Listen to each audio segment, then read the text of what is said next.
Existe um vídeo no YouTube brasileiro com mais de 220 milhões de visualizações. Não tem gravadora por trás, não tem investimento multinacional, não tem um nome que estampa capa de revista. É basicamente 3 caras cantando sobre ninjas de desenho animado. E olha, eu já vi muita gente adulta chorando por causa dessa música. Chorou de verdade. E aqui já cabe a minha primeira pergunta pra você. Por que alguém chora ouvindo uma música sobre um personagem fictício? E olha, eu já vou te adiantar uma coisa. Essa é a história mais estranha e também a mais bonita que eu já investiguei nesse canal.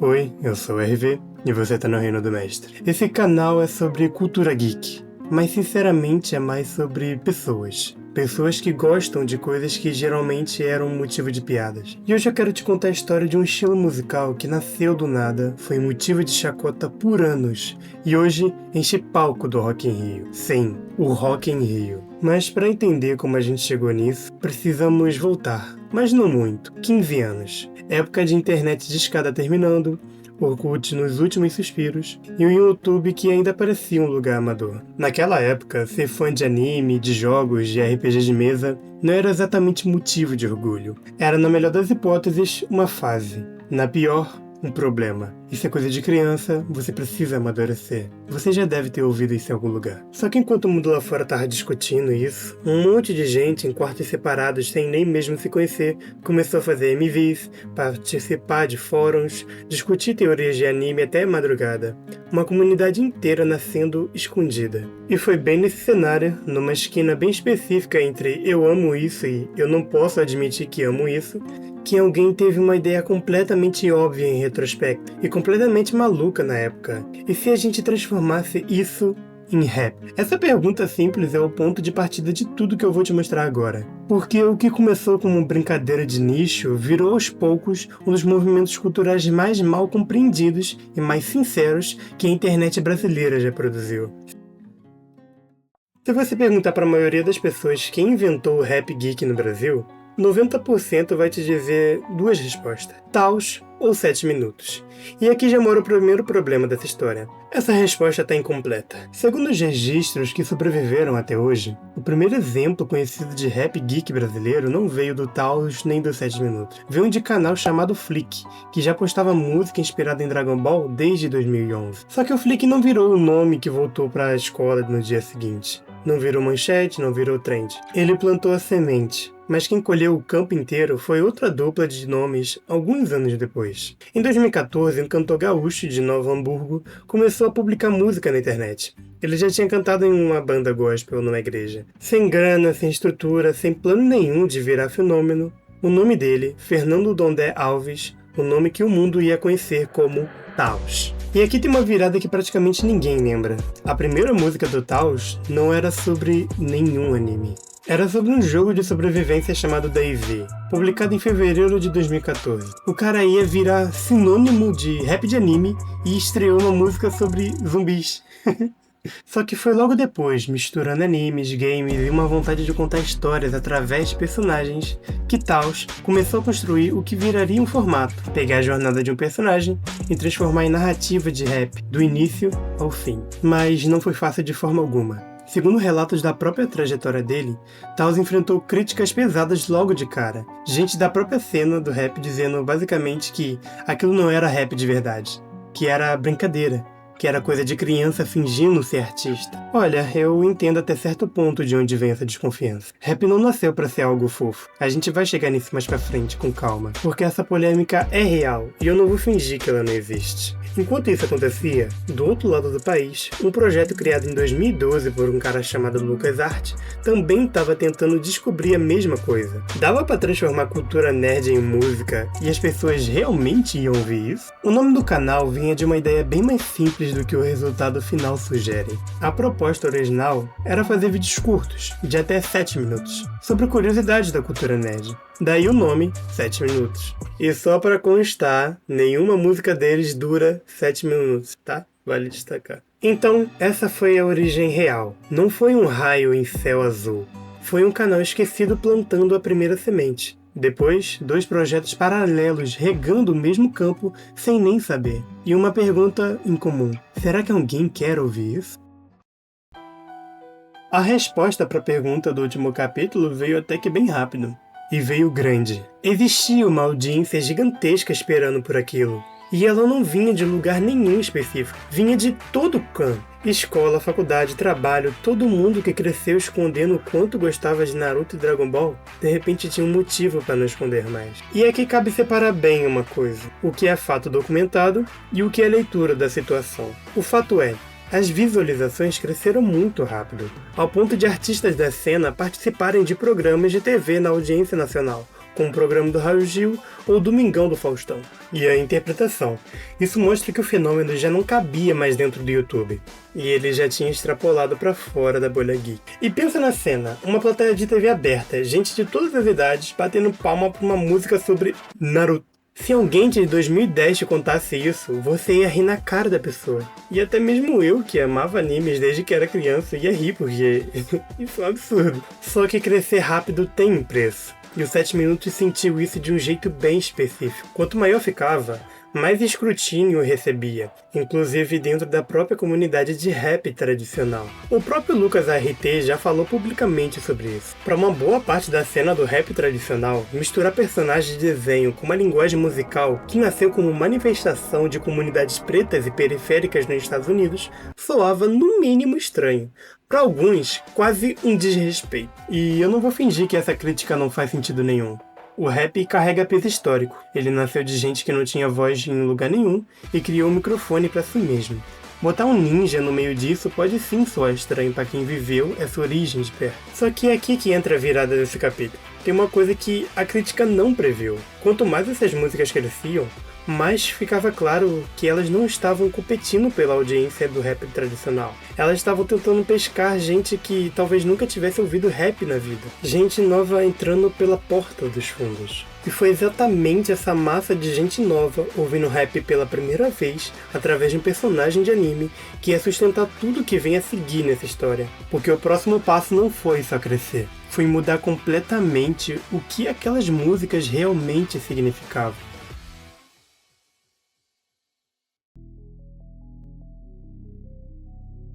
Eu quero fazer um teste com você agora. Preste atenção. Existe uma música que ficou conhecida como Tipo Minato, de um artista chamado MH Rap. Ela conta a história de Minato Namikaze, o pai do Naruto para quem não é do universo. A música já passou 90 milhões de visualizações. MH Rap, cujo nome verdadeiro é Matheus, é de Diadema, no ABC paulista. E começou a escrever suas primeiras rimas ainda na escola, inspirado justamente no Taos e nos 7 Minutos que a gente acabou de te apresentar. Ele era só mais um garoto tentando também. Agora eu te pergunto de novo, com calma. Você acha mesmo que Tipo Minato é uma música sobre um personagem de anime? Porque na superfície sim, tem o nome do personagem, tem referência do enredo, tem batalha de ninja, mas o assunto real da música é outro, é sacrifício. É sobre o que um pai é capaz de abrir mão pelo próprio filho. É legado. E é a pergunta que praticamente todo mundo já se fez sobre a própria família, em algum momento da vida. E é aqui, gente, que pra mim a música de anime começou a morrer. E nasce outra coisa. Uma coisa que eu particularmente prefiro chamar de música geek. Porque o personagem deixa de ser o assunto e passa a ser uma máscara. É o disfarce que permite alguém falar sobre solidão, do abandono, da raiva, vontade de vencer, sem precisar dizer, essa dor é minha. Pensa bem, é muito mais fácil cantar, eu sou Naruto e ninguém acreditava em mim, do que cantar, eu, do jeito que eu sou, ninguém acreditava em mim. A primeira frase parece ficção, a segunda parece confissão. E é essa mesma lógica que parece nos nomes como VMZ, cantando sobre superação através de referências ninjas, e às vezes fugindo até mesmo do universo geek para falar de coisas totalmente pessoais. Aparece o Rodrigozinho, que trouxe para dentro de uma cena uma pegada mais autoral, quase de poesia. Aparece no Marquinhos, que pega as histórias de mangá pesadas e transforma em produção quase cinematográfica. E aqui chega a informação que eu acho mais bonita dessa fase toda. A Billboard, cobrindo esse movimento, apontou justamente isso. Parte gigante do sucesso do gênero vem da identificação do público com histórias de personagens ligados à superação e grandes feitos. Ou seja, não é que essas pessoas amavam tanto assim aquele personagem específico. É que aquele personagem tinha passado em algum momento da história dele exatamente pelo que as pessoas estavam passando. E alguém conseguiu finalmente colocar isso em palavras, ou melhor, numa música. Só que tinha um problema. Um problema bom, mas ainda assim um problema. Em 2020, bem no meio da pandemia, com todo mundo trancado em casa, o rap da Katsuki, aquele vídeo gigante que eu te mostrei lá no começo, bombou de um jeito que ninguém tinha visto antes na cena. E aquele sucesso funcionou como um sinal de largada. Uma leva inteira de artistas novos entrou na cena praticamente ao mesmo tempo. E olha, eu vou jogar vários nomes na tela agora. Rápido e de propósito, porque foi exatamente assim que aconteceu na vida real. Rápido e sem combinar. Eu não vou parar em cada um deles agora, senão esse documentário viraria uma lista telefônica. Mas guarda uma coisa, cada nome desses representa alguém que era só alguém no quarto querendo contar uma história através de uma música. E com tanta gente nova entrando, uma coisa inevitável aconteceu. O som deixou de ser uma coisa só. A cena começou a absorver trap, rock, pop e até mesmo drill. Cada artista trazendo referência de fora e misturando com o formato que tal os 7 minutos tinham estabelecido antes. Teve até uma dupla de nomes, Teka Raps e Takiro, que ficou conhecida por popularizar uma técnica vocal de distorção. Um jeito de cantar mais agressivo, quase gutural, puxado por uma estética mais pesada. E teve VMZ e Mega Rap colocando o trap como referência central na parte do trabalho deles. E teve até quem cruzasse essa fronteira para fora da cena geek de vez em quando. Uma das músicas mais famosas do VMZ se chama Plutão. Ela passou de 50 milhões de visualizações, misturando outro tipo de sonoridade, provando que dava sim para sair do nicho sem perder a identidade. E foi nesse caos organizado que surgiu algo novo: os teens. Grupos de artistas diferentes se unindo em projetos coletivos como se fossem clãs dentro da própria cena. A primeira a ganhar popularidade foi a Union Z, criada por volta de 2018. E aqui já entra um detalhe que mostra que nem toda a família dura para sempre. A Union Z chegou ao fim em maio de 2022. Mas 2 outras teams pegaram esse espaço e se tornaram até hoje as mais influentes da cena, com o maior número de projetos. A URT, uma sigla para Unlimited Rappers Team, e também nasceu o Omni Group. A cena que começou como um cara sozinho cantando sobre zumbi, agora tinha estrutura, tinha coletivos, tinha até um selo de gravadora interessado especificadamente nesse nicho, reunindo nomes como Taos, Mega Rap, VMZ e TK Raps, no mesmo projeto. Isso não é mais um fenômeno de internet. Isso agora se tornou indústria. Agora eu quero sair um pouco da história e entrar em outro território, a psicologia. Mais ou menos, vai. Fica comigo. Aqui não tem uma entrevista, um documento ou uma pesquisa acadêmica que eu vou te mostrar com o número exato. Isso que eu vou te falar agora é minha interpretação, ok? Minha leitura, juntando tudo que a gente já viu até aqui. Tem que deixar isso bem claro, senão, putz, a geração que cresceu nos anos 2000 e 2010 ouviu de um jeito ou de outro praticamente a mesma frase repetida à exaustão. Isso é coisa de criança. Você precisa amadurecer. Videogame não vai te levar a lugar nenhum. Você já ouviu alguma dessas frases? Eu também ouvi. E o efeito colateral disso não é só ficar sem jogar. É aprender aos poucos que você precisa esconder o que você gosta. A tratar sua própria paixão como um segredo constrangedor. E de repente alguém pega justamente aquilo que você amava escondido, o personagem, a jornada dele, o momento em que ele quase desistiu, e transforma numa música épica, com beat, com refrão, com clipe. Você não precisa mais esconder o que gosta. Você pode colocar o fone, pode cantar alto no quarto, pode mandar o link pro seu amigo sem medo de julgamento. Pode basicamente dizer em voz alta: esse personagem, de certa forma, sou eu. E aqui pra mim mora o verdadeiro motivo de tanto sucesso. Mais do que qualidade de produção, mais do que marketing, mais do que qualquer estratégia de lançamento. Essa cena inteira nasceu porque bateu no momento certo, numa ferida que quase todo mundo daquela geração carregava sem nem saber que carregava. E não, isso não significa que toda a música da cena é uma obra-prima. Não. Tem letra ruim, tem rima forçada, tem refrão que devia ter ficado só no rascunho. Isso também é fato. Tem música genérica e tudo mais. Mas um fenômeno maior, esse não tem como negar. O Rap Geek deu para uma geração inteira permissão para parar de ter vergonha. E isso é raro. E isso é raro em qualquer gênero musical de qualquer época. Agora deixa eu te levar pro presente. Ou quase presente, eu acho. Em 2024 aconteceu uma coisa que 15 anos antes seria simplesmente impossível de imaginar. O 7 Minutos subiu num dos maiores palcos do país, o Rock in Rio. Sim, o mesmo Rock in Rio, que não tem rock direito e é feito em outros países que não tem o Rio de Janeiro. E não foi só isso. Ainda em 2024, começou a primeira turnê organizada inteiramente inteiramente por artistas da própria cena, batizada de 7 Minutos a turnê, que passa por diferentes cidades do Brasil e chegou até mesmo em Portugal, onde eu moro, inclusive. E o sucesso dele acabou puxando outros cantores da cena para fazer o mesmo, cada um dos organizadores dos seus próprios shows. E teve um momento simbólico nessa época que eu particularmente acho muito bonito. Em junho de 2024, o Marquinhos fez sua primeira aparição pública mostrando o rosto ao vivo, em cima do palco, ao lado de outros artistas da cena de uma banda completa. Pensa nisso, anos cantando para milhões de pessoas atrás de um nome artístico. E o momento de se revelar acontece justamente num show organizado pela própria comunidade que ele ajudou a construir. Não numa gravadora, não numa entrevista de TV chique. Foi num show geek. E aqui entra a parte que, pra mim, transforma essa história de moda passageira em cultura de verdade. O movimento inteiro saiu da tela. Já não depende mais da própria música específica bombando. Existe comunidade organizada, existe torcida, inclusive com o próprio nome da torcida dos 7 Minutos sendo a 7ª Legião. Existe coletivo, existe show, existe até selo de gravadora dedicada a esse nicho. A cena que nasceu de gente escondendo que gostava, hoje enche estádio, sobe em palco de festival de Rock in Rio e ainda por cima tem torcida organizada com nome de exército. Se isso não é cultura consolidada, eu realmente não sei o que é.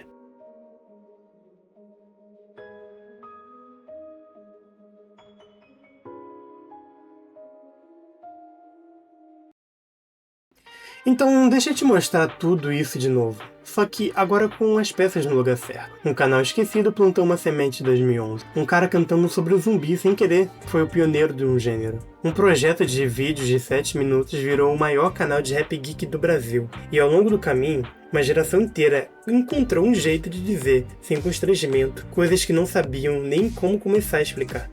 Agora, existe uma pergunta que essa história ainda não resolveu completamente. Eu acho desonesto fingir que resolve. O rap geek é ou não é rap de verdade? Tem gente que defende que sim, sem ressalva nenhuma. Que rap sempre foi, em essência, sobre contar histórias reais usando qualquer ferramenta narrativa disponível. E que usar personagens fictícios como veículo para falar de dor real é só mais uma forma legítima de fazer isso. E tem que defenda com o mesmo tanto de convicção que o rap nasceu especificadamente da experiência de comunidades pretas e periféricas, enfrentando racismo e desigualdade nos Estados Unidos, e que diluir esse peso histórico numa batalha de anime, por mais bem intencionado que seja, apaga parte importante dessa história. Eu não vou fingir que existe um vencedor claro nessa discussão. Não existe consenso sobre isso, nem dentro da própria cena do rap, nem dentro da própria cena do geek. E eu acho que forçar uma resposta única seria simplificar uma questão que é, de fato, bem complicada. O que dá pra afirmar com bastante segurança é outra coisa. Seja rap ou não, esse movimento mudou a vida de muita gente que nem se importava com essa discussão. Mudou o jeito como ela se relacionava com a própria identidade geek. Hoje em dia, crianças que gostam de anime não precisam esconder tanto quanto precisavam antes. Adulto que gosta de videogame não trata isso como segredo vergonhoso do mesmo jeito. E parte disso, não tudo, mas realmente uma boa parte disso, tem a ver com uma cena musical que decidiu que dava pra levar essas paixões a sério, com produção, com narrativa, com verdade. Lembra lá do começo desse vídeo? Aquela música com 220 milhões de visualizações? Aquela pergunta que eu te deixei no ar. Por que alguém chora ouvindo música sobre um ninja que nem existe? Eu te disse que a resposta não tinha nada a ver com ninja. E agora, depois de tudo que a gente viu, acho que você já entendeu o porquê. Talvez você não tenha saudade daquela música específica. Talvez você tenha saudade de quem você era quando escutou pela primeira vez. E talvez seja exatamente por isso que Rap Geek nunca foi sobre personagem nenhum. Foi sobre a gente encontrando palavras para sentimentos que a gente nem sabia como explicar. O personagem só emprestou o microfone. E talvez essa seja a parte mais estranha e mais bonita de toda essa história. Mas agora eu quero saber o que você acha. Se você curtiu esse tipo de documentário geek, se inscreve aqui no canal. A gente ainda tem muita história estranha para investigar. É isso, eu sou o RV, você tá no Reino do Mestre, e até a próxima.